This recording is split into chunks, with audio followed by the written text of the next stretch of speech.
근육 시스템은 모든 부분이 필수적인 역할을 하는 복잡한 메커니즘과 같습니다.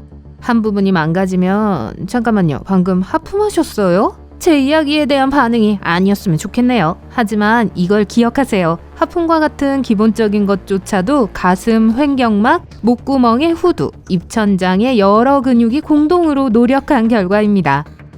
근육은 신축성 있는 많은 섬유로 구성된 연조직입니다.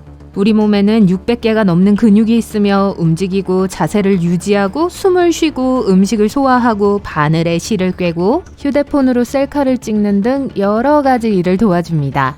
커피를 마실 시간입니다. 이제 커피잔에 손을 뻗으면 여러 근육 그룹을 사용하게 됩니다. 내부에서 어떻게 작동하는지 살펴봅시다. 우선 팔에 있는 근육, 이두근을 예로 들어볼게요. 팔꿈치는 구부러져야 하는데 이두근이 이를 도와줍니다. 그리고 보조 근육도 있어요. 팔의 반대편에 있는 삼두근이죠. 삼두근은 팔을 구부릴 수 있도록 이완되고 길어집니다. 움직임을 매끄럽고 제어 가능하게 유지하려면 안정화 근육을 사용해야 합니다. 회전근개가 도움이 될 수 있습니다. 회전근개는 관절을 안정적으로 유지하여 컵에 손을 뻗을 때 관절이 흔들리지 않게 해줍니다. 팔뚝의 근육은 손목을 구부릴 때 이두근을 도와 손이 컵에 정확히 닿을 수 있도록 도와줍니다. 이제 드디어 음료를 즐길 수 있습니다. 우리 몸에는 골격근, 평활근, 심장근의 3가지 유형의 근육이 있습니다. 골격근은 힘줄로 뼈에 붙어 있습니다. 힘줄은 단단한 조직으로 이루어진 끈입니다. 골격근은 자발적인 움직임을 담당합니다. 골격근은 신체의 특정 부위를 움직이기 위해 조절할 수 있는 유일한 근육 유형입니다.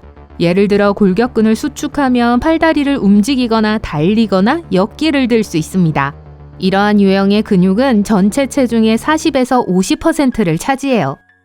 평활근은 우리 몸의 다양한 기관과 시스템을 구성해요. 평활근은 소화기, 호흡기, 심혈관계, 생식기관 등의 장기 벽을 감싸고 있습니다. 줄무늬가 없는 매끄러운 모양을 하고 있기 때문에 평활근이라는 이름이 붙었습니다.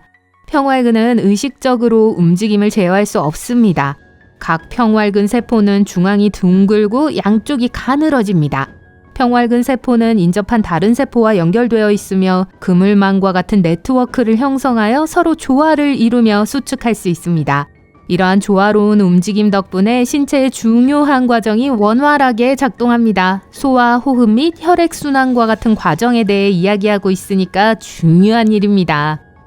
심장 근육은 위치면에 있어서 꽤 까다롭습니다. 심장 근육은 심장에만 존재하며 한 사람당 심장 근육은 하나뿐입니다. 심근이라고도 하죠. 심장 근육은 골격근과 매우 흡사해요. 길고 가느다란 평행한 줄무늬가 있습니다. 하지만 골격근과 달리 통제력이 없습니다. 우리가 노력하지 않아도 항상 작동하죠. 심장의 굵은 근육은 수축하여 체액을 밖으로 내보낸 다음 이완하여 체액이 몸속을 통과한 후 다시 안으로 들어오게 합니다. 근육 올림픽에 참가한다면 근육 챔피언을 만나볼 수 있을 거예요. 가장 큰 근육은 대둔근입니다. 대둔근은 엉덩이의 주요 신근입니다. 대둔근의 역할은 몸통을 지탱하고 자세를 안정적으로 유지하는 거예요. 덕분에 계단을 오를 수 있어요. 우리 몸에서 가장 작은 근육은 내이에 아늑하게 자리 잡고 있습니다. 이 근육은 고막과 연결되어 있으며 귀 안쪽에 있는 신체에서 가장 작은 뼈를 안정화시킵니다. 가장 작은 근육에 대한 메달은 교근이 차지합니다. 이 작은 근육은 턱에 있는 근육이에요. 어금니에 90kg의 힘을 가해 치아를 닫을 수 있으니까 크기만 보고 속지 마세요. 근육 중에서 최고의 일 중독자는 심장입니다. 네, 심장은 근육인 동시에 장기이기도 한 근육기관이죠. 하루에 약 9,463리터의 혈액을 펌프질해요. 혀는 우리 몸의 또 다른 열심히 일하는 기관입니다. 혀는 근육으로 구성되어 있으며 심장처럼 하루도 단 1분도 쉬지 않습니다. 혀는 음식을 섞고 말하며 세균을 걸러내고 심지어 잠을 잘 때도 침을 목구멍으로 계속 밀어내요. 우리 몸에서 발생하는 모든 열의 거의 85%가량의 체온이 근육 수축으로 인해 발생합니다. 추위를 느끼면 근육이 자동으로 수축해요. 몸이 떨리기 시작하는 이유는 근육을 사용하여 열을 생성하고 몸을 따뜻하게 하기 위한 신체의 방식입니다. 근육이 함께 작동하여 다른 움직임을 수행합니다. 쌍을 이뤄서 하죠. 하나가 짧아지면 파트너가 길어집니다. 이두근 컬을 할 때와 같아요. 팔을 위로 말아서 이두근이 짧아지면 반대쪽 팔의 삼두근이 곧게 펴집니다. 팔꿈치에서 팔을 구부리면 굴곡을 하는 거예요. 굴곡은 두 신체 부위 사이의 각도를 줄이는 동작이에요. 근육 확장은 굴곡의 반대입니다. 근육 확장은 팔을 구부린 후 곧게 펴는 동작처럼 두 신체 부위 사이의 각도를 증가시킵니다. 외전은 신체 부위를 몸의 정중선에서 멀어지게 하는 걸 말합니다. 팔을 옆으로 들어 올리면 외전입니다. 고개를 좌우로 돌리면 회전을 하는 거예요. 수축은 근육이 짧아지고 조여지는 것을 말합니다. 근육이 수축하면 근육이 붙어있는 뼈를 당겨서 움직이게 되죠. 무릎을 구부릴 때 허벅지 근육이 수축하여 아래쪽 다리를 허벅지에 더 가깝게 가져옵니다. 그리고 이제 제가 개인적으로 가장 좋아하는 이완입니다. 근육은 수축 후 휴식 상태로 돌아갑니다. 근육은 무엇이든 할 수 있을 것 같지만 근육은 밀어낼 수 없습니다.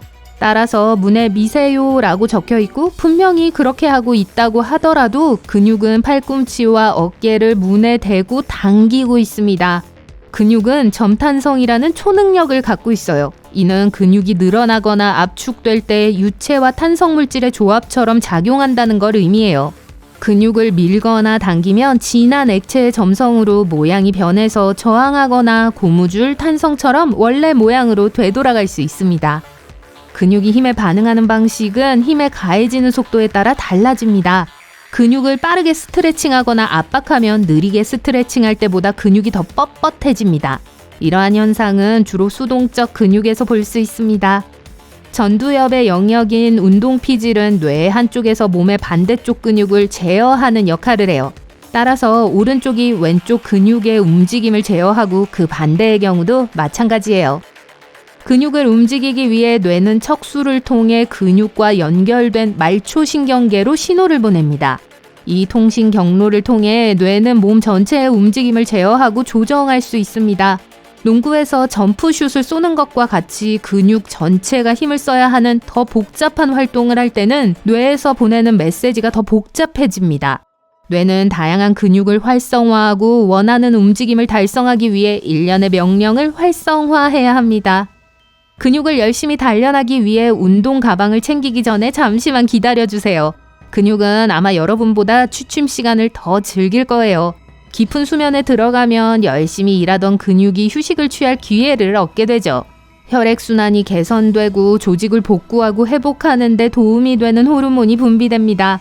따라서 헬스장 예약을 취소하지 말고 숙면을 취하는 것이 근육의 활력을 되찾고 근육을 확장하는 데 도움이 된다는 사실을 잊지 마세요.